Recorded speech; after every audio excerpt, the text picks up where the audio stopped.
Good morning, ladies and gentlemen. Good morning. Thank you for being here with us. We're going to be beginning in a few minutes. Have a little bit of a delay today. But while I have your attention, I ask that you all please silence your cell phones. I will remind you to do that again right before we start. And I also ask that at the conclusion of the event, everyone remain in their seats until the secretary is exited. He'll be exiting through that door over there. So again, please remain in your seats. I will remind you of that as well at the end of the show. Thank you.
Ladies and gentlemen, we are about to begin. Final reminder, please silence your cell phones and remain seated until the secretary has left at the end of the program. Thank you.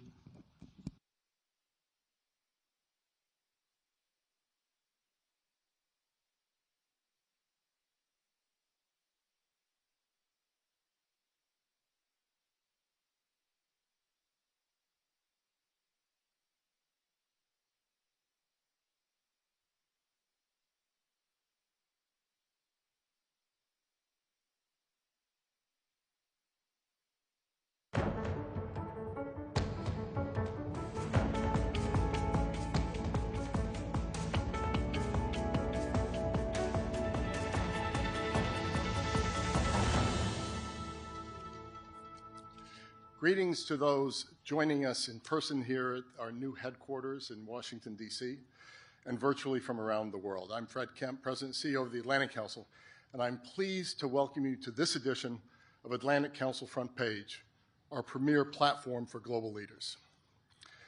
We're here today with the 71st U.S. Secretary of State, Antony J. Blinken, on American leadership and the future of the Middle East. This event is being live-streamed on Atlantic Council TV, YouTube, Facebook, and X. You can join the conversation on X by following the Atlantic Council and using the hashtag AC Front Page. So Secretary Blinken, we are honored that you've come to the Atlantic Council to deliver what we're told will be your final speech as America's top diplomat, focusing on the Middle East, a region that I don't have to tell anyone in this room has undergone profound changes with far-reaching consequences for the United States and the wider world in the last months. This is in the context of a historic moment globally, one that President Biden again yesterday, in a speech at the State Department, described as an inflection point, characterized by wars in Europe, the Middle East, and in Africa, rising tensions with China, and an accelerating competition for the commanding heights of technological change. Before we go any further, I want to salute you, Secretary Blinken, for your remarkable leadership and contributions through this moment of historic challenge, following your rich contributions over so many years of distinguished public service previously. Returning to the Middle East, the region has been transformed after Hamas terrorist attacks against Israel and hostage-taking of October 7th, 2023, and by everything that has followed that. Israel's subsequent wars in Gaza and Lebanon, direct military exchanges between Israel and Iran, unprecedented in nature, the ceasefire in Lebanon, and the fall of the Assad regime in Syria. At the Atlantic Council, we have sought to highlight the stakes and potential solutions across the Mideast. We've done so for many years through our Rafi Career Center for the Middle East, through our Scowcroft Middle East Security Initiative and its Iran Strategy Project, through our Syria Strategy Project, as well as through our strategic litigation projects work to hold the Iranian regime accountable and to establish a Syria Victims Fund. Significantly, we have also done this through our N7 initiative in partnership with the Jeffrey Taupins Foundation, which seeks to advance the process of regional integration launched by the Abraham Accords among the United States, Israel, Arab partners, and Muslim partners around the world. So thanks to Will Wexler and the Atlantic Council's remarkable Mideast team. History is in motion, Mr. Secretary, and you've been at the center of it, with your work to advance the interests of the United States to secure a more prosperous global future. As you wrote recently in Foreign Affairs regarding U.S. foreign policy more broadly, quote, "The choices the United States makes in the second half of this decisive decade will determine whether this moment of testing remains a time of renewal or returns to a time of regression." One last thing before Secretary Blinken takes the stage. In a moving exchange between you and President Biden yesterday at the State Department, the President said the following about you, quote, "You're not only brilliant, you have incredible character, you have more integrity than almost anybody I know. It's now my privilege to welcome Secretary of State Blinken, a man of integrity and accomplishment, in the final days of one of the world's most challenging jobs, to deliver keynote remarks. After the Secretary's speech, I will join him in conversation on stage. Mr. Secretary, the floor is yours.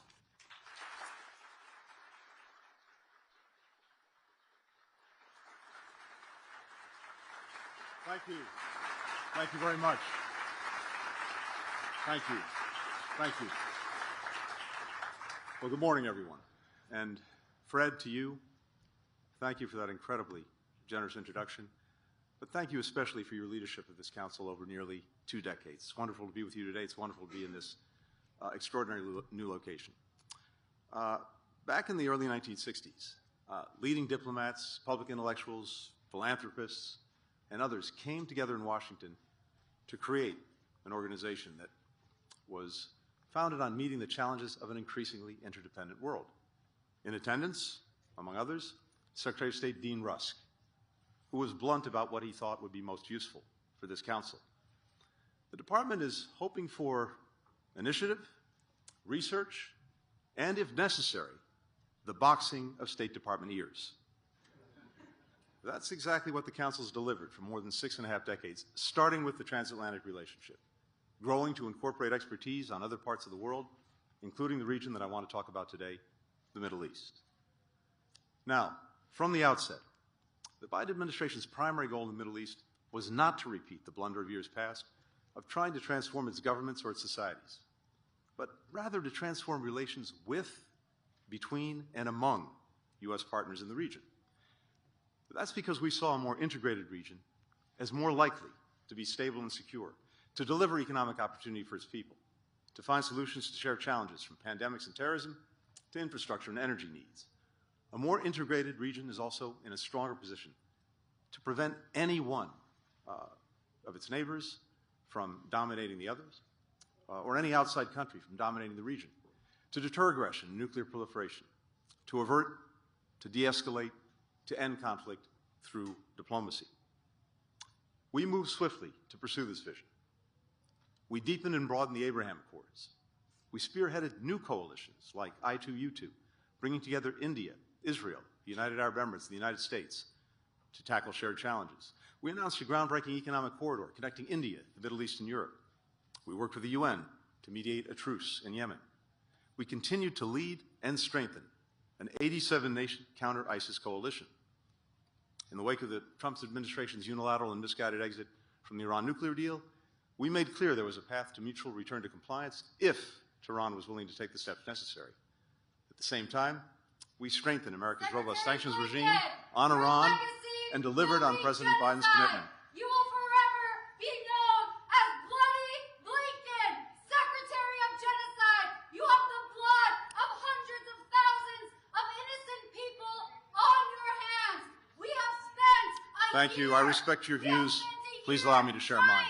Thank you. Appeal to your humanity in front of your house. We've written you letters. We've held car rallies. The blood of innocent civilians, of children, is on your hands. We will not forget.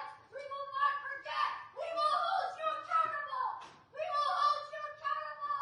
Bloody Blinken, Secretary of Genocide. Shame on you. Shame on you. So to continue.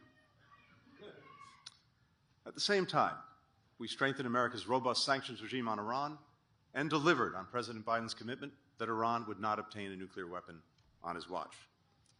Finally, we made significant progress toward a comprehensive agreement that would strengthen our strategic partnership with Saudi Arabia and normalize relations between Saudi Arabia and Israel. On October 10th, 2023, I was scheduled to travel to Israel and Saudi Arabia to help close remaining gaps in the normalization deal, and in particular, to pursue agreement on one of its essential components, a credible pathway to a Palestinian state with ironclad security guarantees for Israel. But on October 7th, Hamas attacked Israel, unleashing the deadliest days for Jews since the Holocaust. Hamas killed more than 1,200 men, women, and children, torturing, maiming, sexually assaulting many of its victims.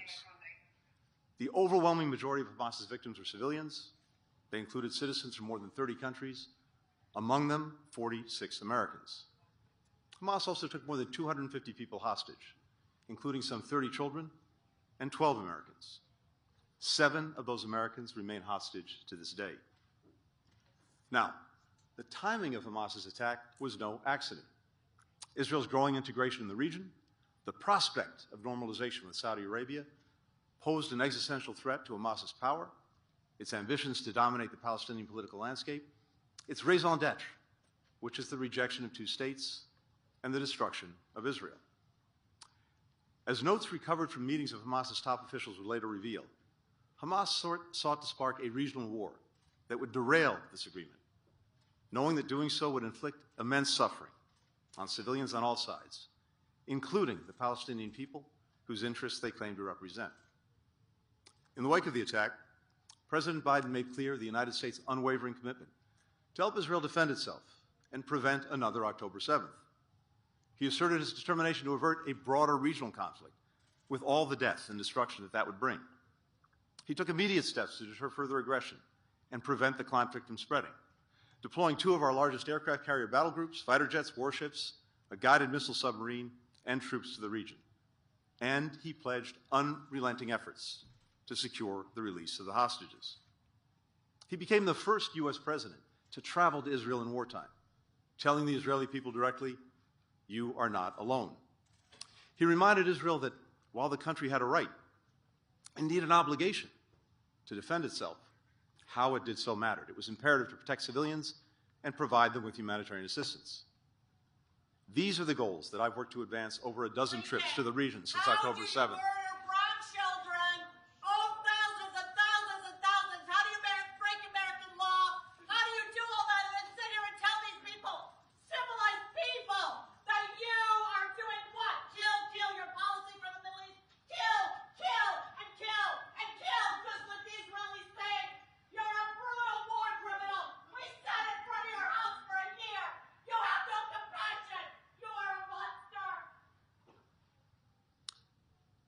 All of this has been part of an all-of-administration effort, led by President Biden, including Jake Sullivan, Bill Burns, Lloyd Austin, Brett McGurk, Amos Hochstein, Barbara Leaf, and our diplomats across the region and around the globe.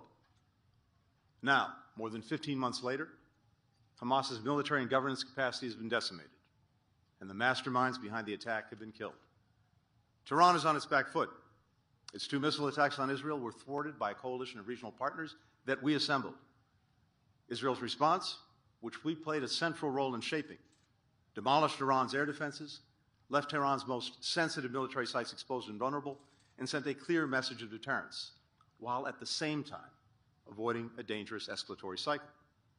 Hezbollah, Iran's most powerful proxy, is a shadow of its former self.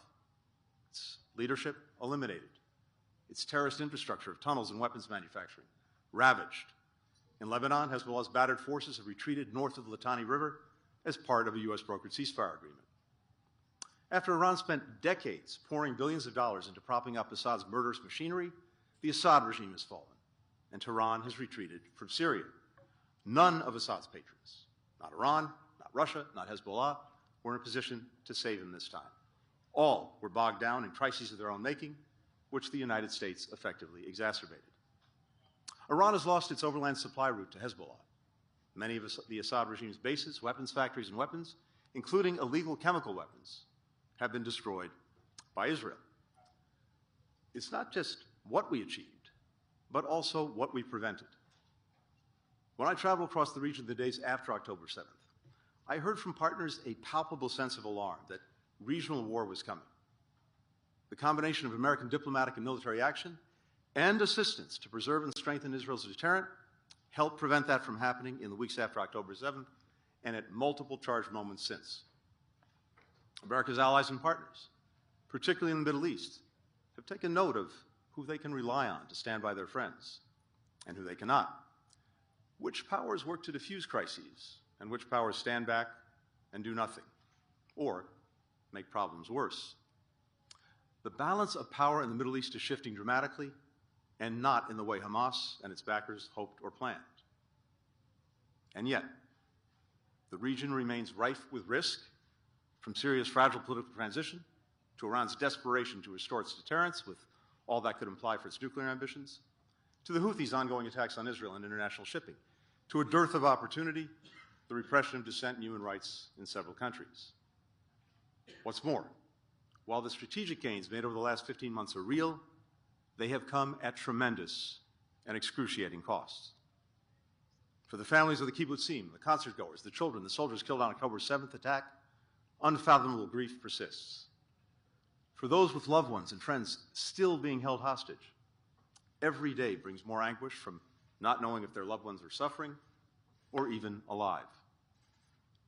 The ongoing humanitarian crisis in Gaza has inflicted immeasurable suffering on Palestinian civilians, children, women, men, trapped in a conflict they did not start and are powerless to stop. Tens of thousands of people killed in Gaza. Nearly the entire population has lost a loved one. Nearly the entire population is enduring hunger. Nearly the entire population, some 2 million people, has been displaced, many multiple times. Most have no home to go to, as so many homes in Gaza have been damaged or destroyed. Gaza is one of the most dangerous places in the world to be a child, to be a civilian, to be a journalist. And as always happens in conflicts, the more people suffer, the less they feel empathy for the suffering of those on the other side. Throughout the Arab and Muslim worlds, large majorities believe that October 7th didn't happen, or if it did, that it was a legitimate attack on Israel's military. In Israel, there is almost no reporting on the conditions in Gaza and what people there endure every day. This dehumanization is one of the greatest tragedies of the conflict. The late Cardinal Martini once spoke of our need to be able to experience shared sorrow. It helps us salvage from moments of loss and despair a sense of common humanity. Without it, we lose one of the most crucial foundations for reconciliation and eventually coexistence. For the United States, a country with unique global engagements and responsibilities, the conflict has put our personnel, our facilities, our assets at greater risk, stretched our force posture, stockpiles, and readiness. Terrorist groups are exploiting the crisis in Gaza to try to boost recruitment and foment anti-American sentiment. Autocrats have cynically used the conflict to justify their aggression and atrocities and to advance their efforts to challenge the international rules and principles that safeguard American interests and values. And of course, it's divided our communities, from college campuses to houses of worship to families.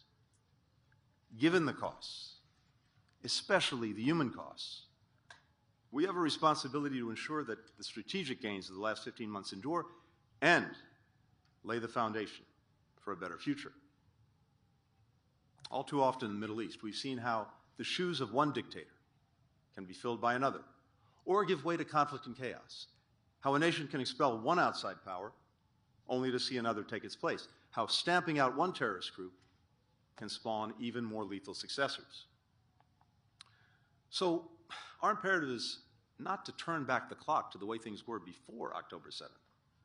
It's to forge a new reality for the Middle East in which all people are more secure, all can realize their national aspirations, all can live in peace. Is that hard to achieve? Yes. Peace in the region always has been. For over 450 days, Israel has committed genocide against the Palestinian people. We have sent over $25 billion to Israel in the past year. That's $70 of all of our money. $70 that we are using to send weapons, send bombs, and genocide. Blinken, you lied on May 10th to Congress. You lied. ProPublica looked it up. May 10th.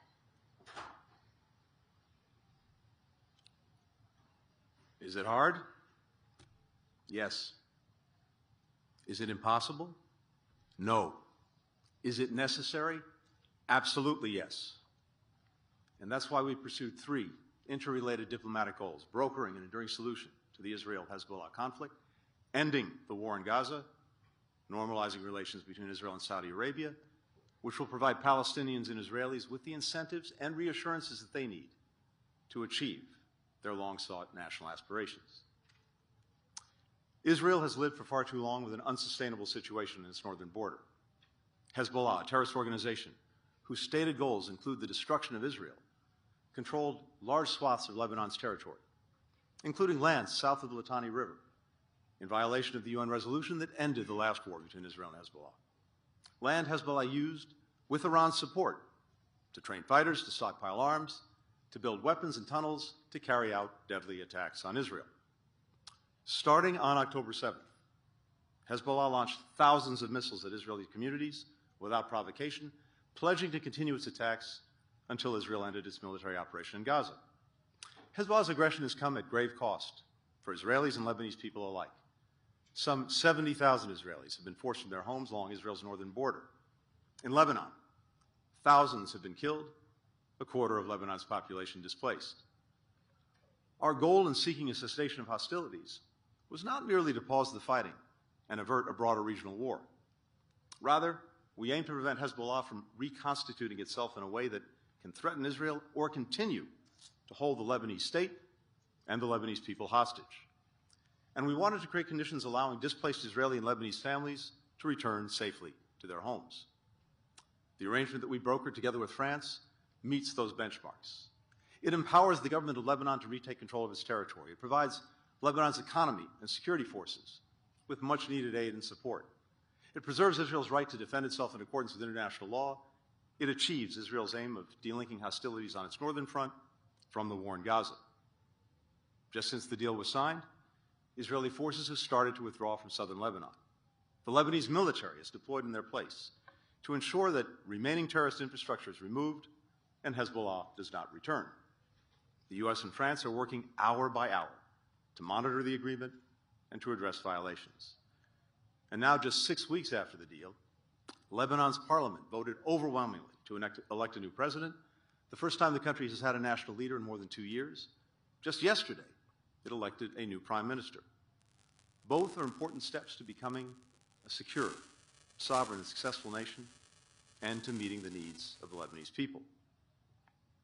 Second, we sought to end the war in Gaza in a way that will lay the foundation for enduring peace, as well as to advance the legitimate aspirations of Israelis for lasting security and Palestinians for an independent, viable state of their own. 1 month into the conflict, at a meeting of G7 foreign ministers in Tokyo, I outlined principles that the United States saw as essential to achieving these goals. The principles included a Gaza never again ruled by Hamas or used as a platform for terrorism or other violent attacks. New Palestinian-led governance, with Gaza united with the West Bank under the Palestinian Authority. No Israeli military occupation of Gaza or reduction of Gaza's territory. No attempt after the conflict to besiege or block it. And no forcible displacement of Gaza's population. These principles also called for establishing a sustained mechanism for Gaza's recovery and reconstruction, and for creating a pathway toward Israelis and Palestinians living side by side in states of their own, with equal measures of security, freedom, opportunity, and dignity. Now, we and our partners recognize that we wouldn't be able to achieve these goals overnight. The first step, we have long believed, is to achieve an initial ceasefire, 6 weeks, during which Israel and Hamas stop firing, Israeli forces pull back, hostages start to come home, Palestinian prisoners are released, humanitarian assistance surges into Gaza.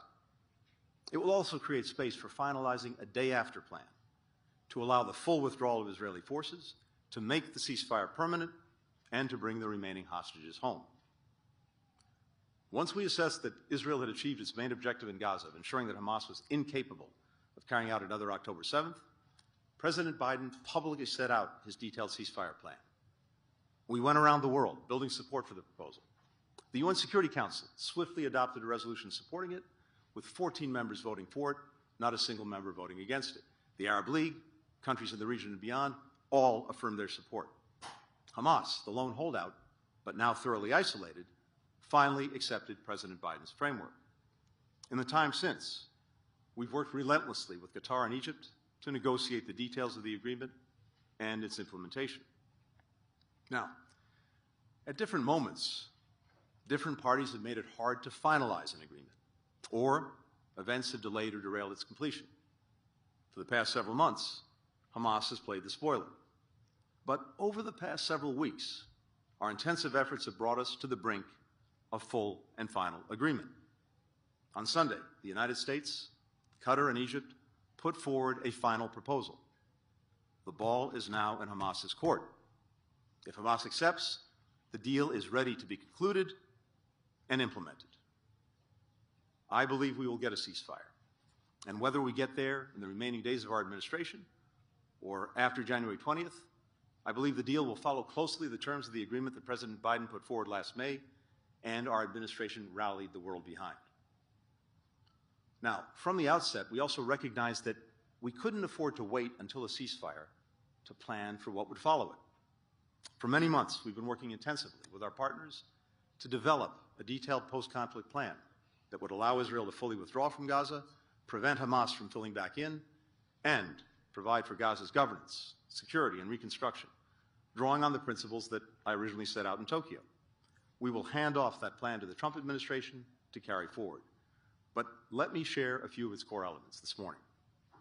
We believe that the Palestinian Authority should invite international partners to help establish and run an interim administration with responsibility for key civil sectors in Gaza like banking, water, energy, health, civil coordination with Israel. The international community would provide funding, technical support, and oversight. The interim administration would include Palestinians from Gaza and representatives from the PA, selected following meaningful consultation with communities in Gaza, and would hand over complete responsibility to a fully reformed PA administration as soon as it's feasible. The administrators would operate in close cooperation with a senior UN official who should oversee the international stabilization and recovery effort. An interim security mission would be made up of members of partner nation security forces and vetted Palestinian personnel. Its responsibilities would include creating a secure environment for humanitarian and reconstruction efforts and ensuring border security, which is crucial to preventing smuggling that could allow Hamas to rebuild its military capacity. We would stand up a new initiative to train, to equip, to vet a PA-led security force for Gaza to focus on law and order and gradually take over for the interim security mission. These arrangements would be enshrined in a UN Security Council resolution. Some of our partners have already expressed their willingness to contribute troops and police for such a mission. But if, and only if, it is agreed that Gaza and the West Bank are reunified under a reformed PA as part of a pathway to an independent Palestinian state. And therein lies the rub.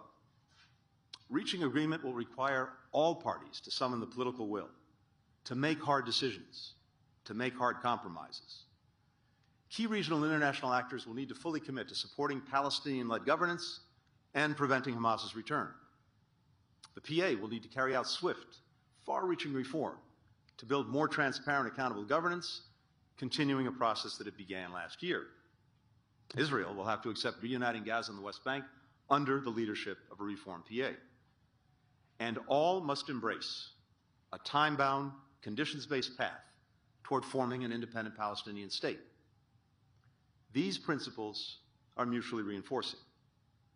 Time-bound because no one will believe or accept an endless process. Palestinians need and deserve a clear and near horizon for political self-determination. Conditions-based because while Palestinians have a right to self-determination, with that right comes responsibility. No one should expect Israel to accept a Palestinian state that's led by Hamas or other extremists, that's militarized or has independent armed militia, that aligns with Iran or others who reject Israel's right to exist, that educates and preaches rejectionism, or that, unreformed, becomes a failed state. Israelis must decide what relationship they want with the Palestinians.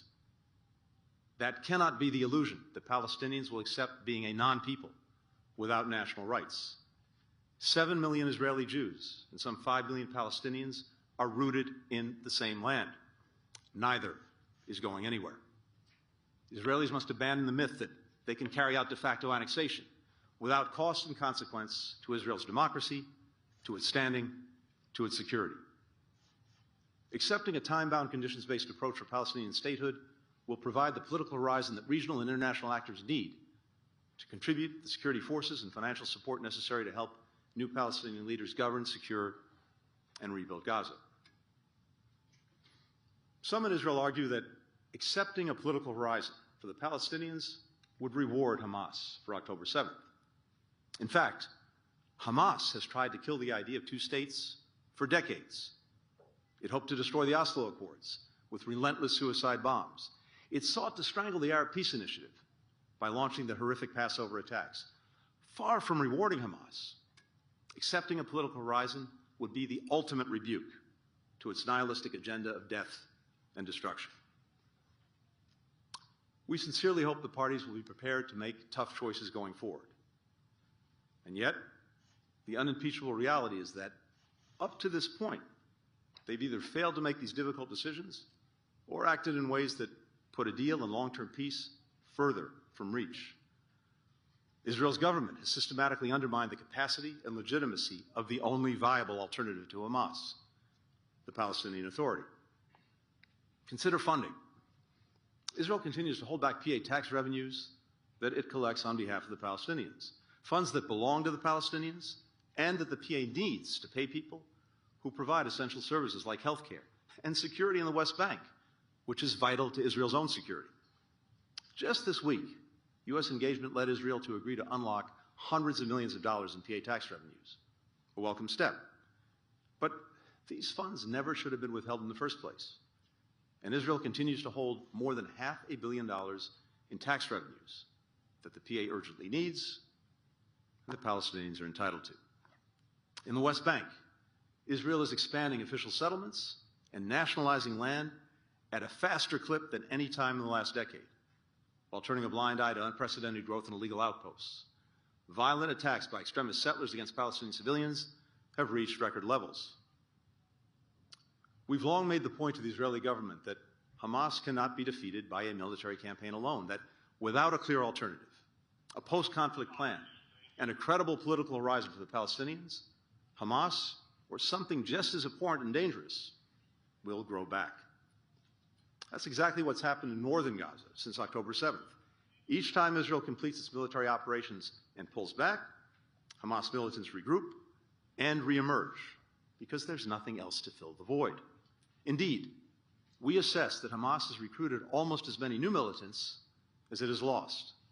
That is a recipe for an enduring insurgency and perpetual war. The longer the war goes on, the worse the humanitarian situation gets in Gaza. Israel faces uniquely challenging circumstances in Gaza. A civilian population trapped there, with Hamas hiding in and under homes, hospitals, schools, and mosques. Indeed, Hamas has cynically weaponized the suffering of Palestinians. In a message that Yahya Sinwar, Hamas's military leader at the time, sent to mediators, he called the death of Palestinian civilians, and I quote, necessary sacrifices, and said the more innocent Palestinians were killed, the more Hamas would benefit. These profound challenges notwithstanding, Israel's efforts have fallen far short of meeting the colossal scale of need in Gaza. We've been clear publicly and privately that there are steps Israel could take to transform the humanitarian situation in Gaza and ensure that critical aid reaches all Palestinians in need. Those include restarting the flow of commercial goods, undertaking pauses in military operations, as it did during the successful polio vaccination campaign, and securing specific corridors for the flow of aid to storage and distribution sites. The suffering of civilians in Gaza is a tragedy in its own right. It's also isolated Israel internationally and imperiled its hard-earned strides toward building relationships in the region. The longer the humanitarian crisis in Gaza goes on, the more Arab countries that recently normalized relations with Israel will face pressure from their populations to walk away. And the greater the risk that Israel's long-standing peace accords with Jordan and Egypt will collapse. The ballast that these partnerships provide for Israel in the region, easy to take for granted, especially for generations who only know a world where these nations are at peace. But their rupture would unleash even greater instability and be incredibly hard to repair. Remaining bogged down in Gaza will harm Israel economically. Already, foreign direct investment and Israel's credit rating have taken real hits. The extended mobilization of reservists is undermining tens of thousands of businesses and private sector productivity.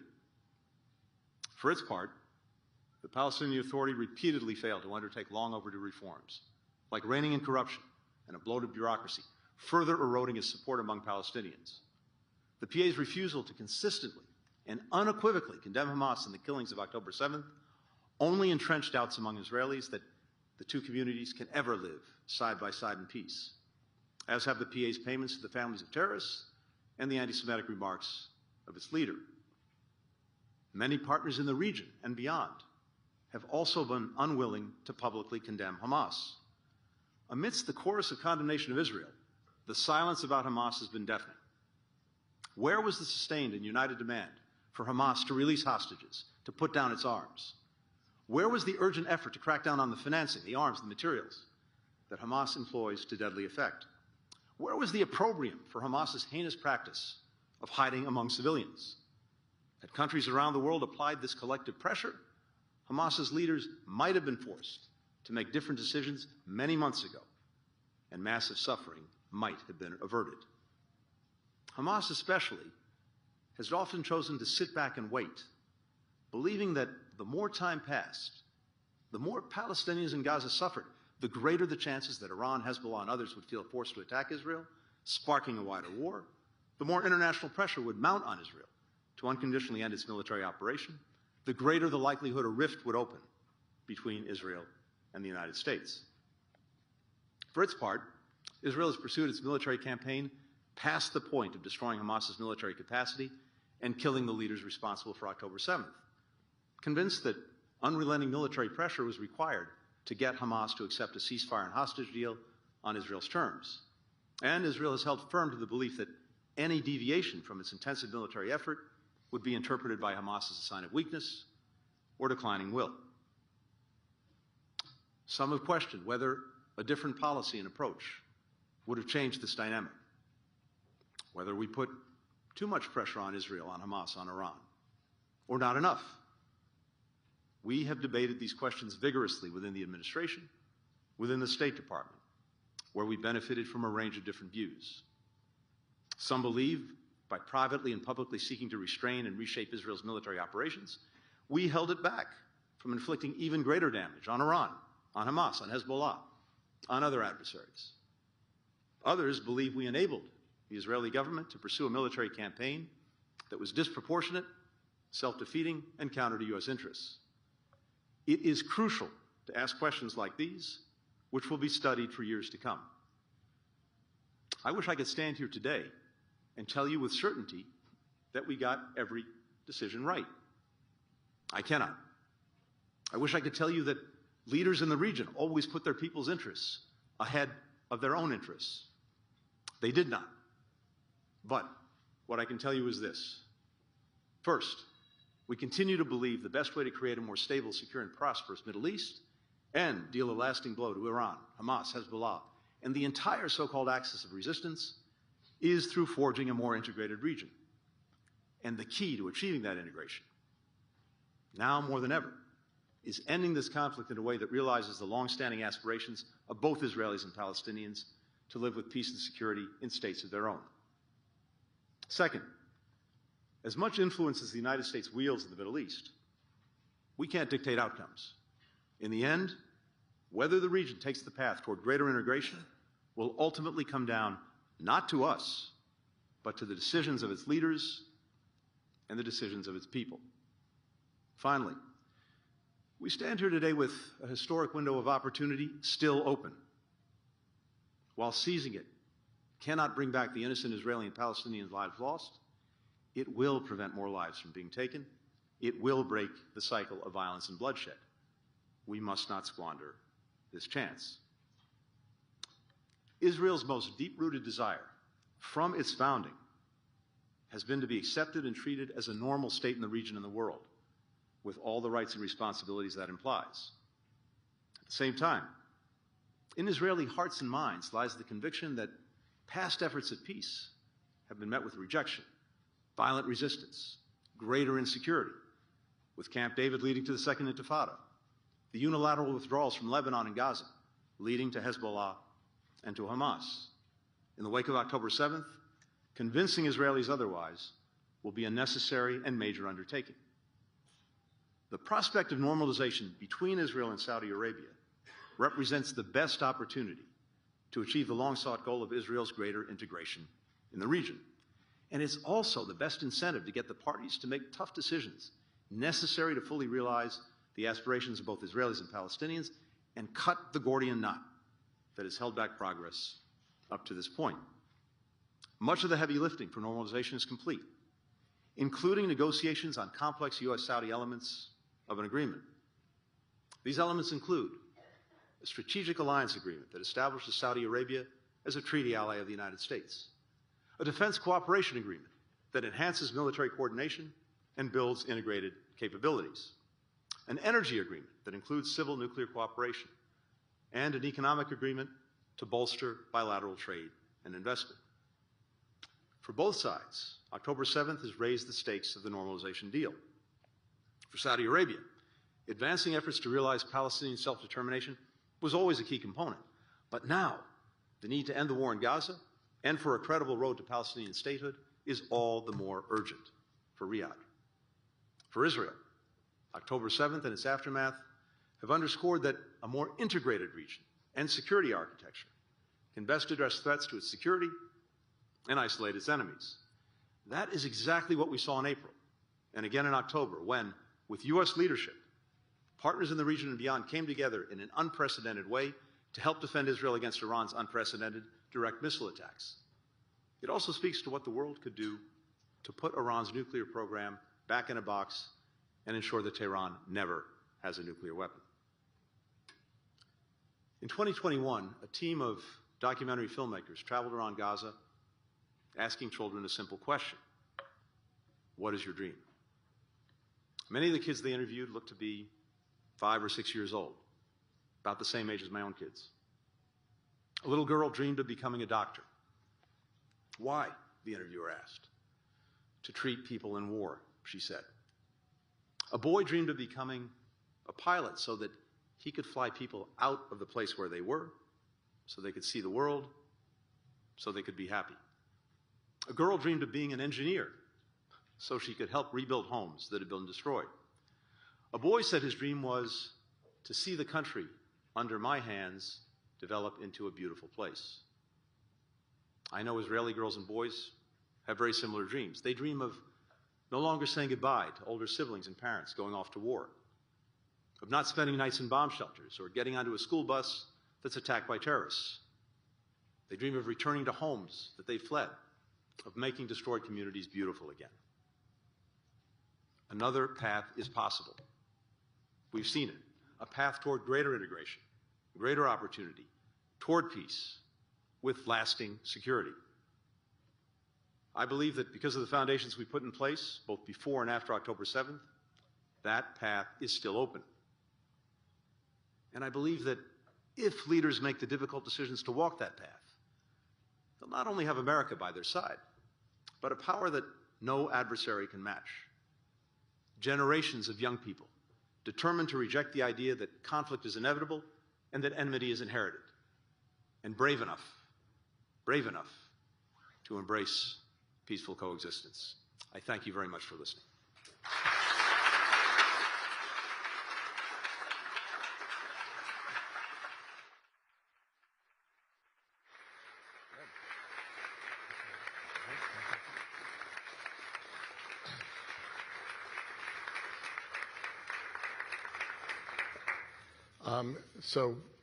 Secretary Blinken, thank you. That was an important speech. And I think it will be remembered as such, looking at everything from the future of Gaza to the future of the entire Middle East in a path. So we don't have much time, but I want to ask you a couple of questions that deals with what's in that speech. First of all, on the issue of Gaza, there were reports this morning that Hamas had accepted the ceasefire. I wonder if you can comment on that. And then in your conversations with Middle Eastern leaders, do you feel that the Middle East, and particularly the wealthier parts of the Middle East, are willing to step in to Gaza if they don't get a firm commitment to what you've just called for, which is a two-state solution from President Netanyahu? So, on the agreement, Fred, as I said, it's right on the brink. It's closer than it's ever been before, but right now, as we sit here, we await final word from Hamas on its acceptance.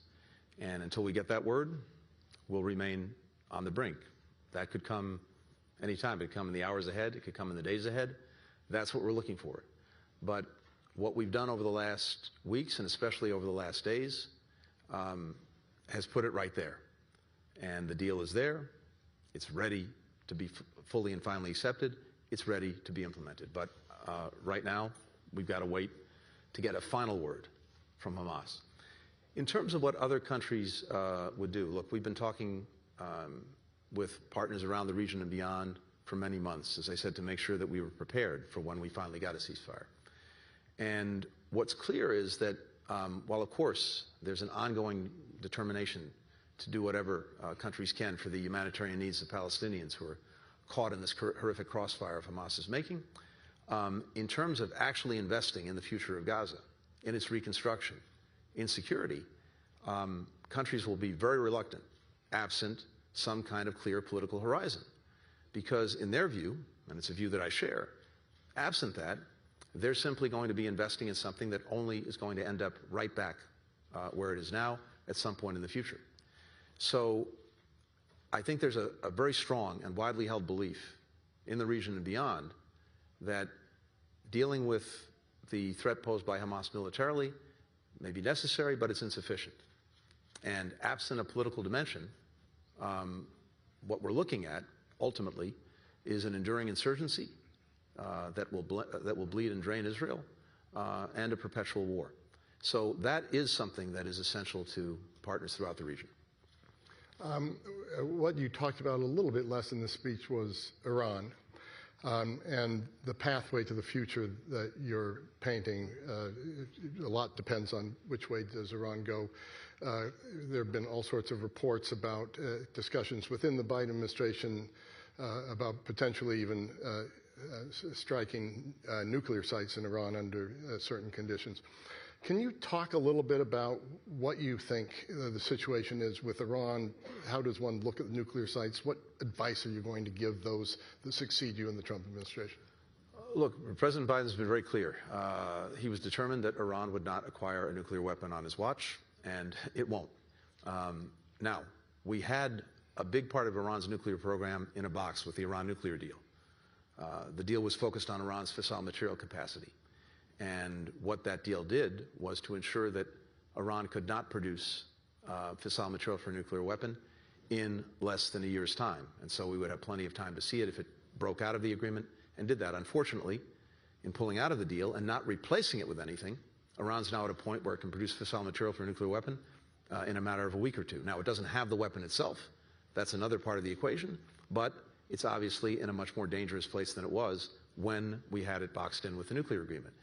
So I think as Iran is looking at this, and as the incoming administration is looking at this, we'll have to see if there's actually an opportunity on the nuclear side to get another deal. President Trump at the time talked about getting a better, stronger deal from his perspective. Okay, let's see. Maybe there's an opportunity to do just that. If not, I know that there's a shared determination across administrations to ensure that Iran never gets a nuclear weapon one way or another. I happen to believe that doing this pursuant to a clear, strong, verifiable agreement is the best way to have something that lasts.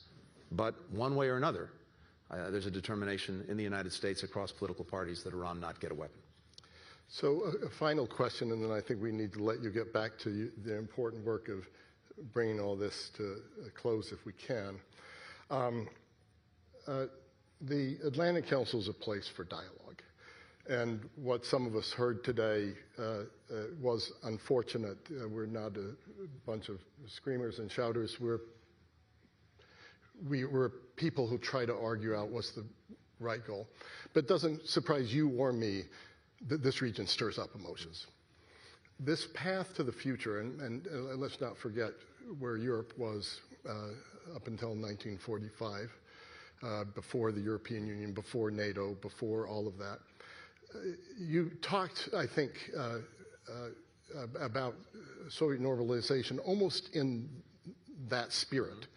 And some people have talked about a path of integration that could create economic integration in the Middle East, like the European Union, military integration, not a NATO necessarily, but countries coming closer together. Are we closer to that now? Saudi normalization with Israel, the Abraham Accords leading to something a little bit more far-reaching of the sort that you talked about at the end of your speech? Or are we further away from everything that's happened in the last couple of years? Look, I believe we're much closer to it. And what we've done over the past 4 years, building on the Abraham Accords, was to try to get to their ultimate realization, which is normalization between Saudi Arabia and Israel. A lot of work went into that, including, as I described, agreements necessary between the United States and Saudi Arabia, as well as between Saudi Arabia and Israel. And as we sit here, it's ready to go. That could move forward tomorrow. But it requires two things. It requires an end to the conflict in Gaza, and it requires a credible pathway to a Palestinian state. So Israelis will have to decide if actually realizing a foundational dream, being integrated into the region, being treated like a normal country, and benefiting from being part of a security architecture that we saw in action when Iran attacked Israel, not once but twice, whether that is worth also the decisions necessary to finally resolve their relationship with the Palestinians, as well as ending the conflict in Gaza. That's a decision that only they can make. And of course, as I described, especially given the history, especially given October 7th, the realization of Palestinian statehood, which is a necessary imperative, has to come with ironclad security guarantees with Israel. But that's the choice. That's the choice. And I believe it's there. Now, in this moment, because societies are so traumatized, Israelis and Palestinians, it's incredibly hard to have that conversation. I recognize that, and I spoke to it today, not under the illusion that anyone would hear this and embrace it tomorrow, but at least to set that foundation, because that conversation has to happen. It will happen, and whether that's next week, next year, in a few years, we'll see. But it has to happen. And I believe that the work that we've done, and that we'll hand off to the next administration, has set a foundation, not only for the conversation, but to actually carry it forward. One of the things I believe strongly, Fred, from my own experience over the last 30 years and looking at the sweep of history, is that there's no such thing as a hereditary enemy, that we are not fated to conflict or animosity. And even what seem to be the most virulent and violent hatreds can go away, can change. These last 4 years, probably two of our closest partners, have been Germany and Japan. Not very long ago, it was a very different world. We take that for granted. We shouldn't. We need to be reminded of that, motivated by that, because it tells us that none of this is fated or predetermined. We have the capacity to change. We have the capacity to build peace, to find lasting security. But it takes will. It takes hard choices, hard decisions, risk. And ultimately, we can try to lay out the path, but others have to walk it. We'll do everything we can to support them if they do that. Thank you so much for that message, and particularly that message at the Atlantic Council, which you know was created and stands for the resolution of these sorts of conflicts and moving into a far better place. And just as we worked on those issues for Europe, we're working on those issues for the Middle East as well. So I ask everyone in the audience to please join me, not just in thanking Secretary Blinken for today, and not just in thanking him for his work during the administration, but really a lifetime of public service. Thank you so much. Thank you.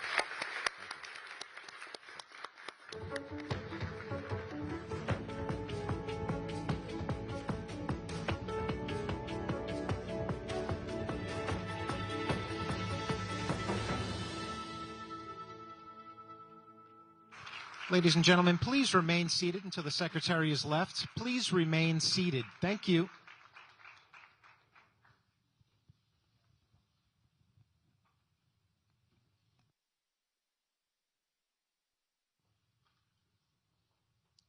Thank you for your patience.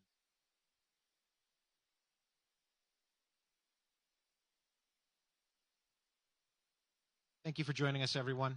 You are free to leave when you please.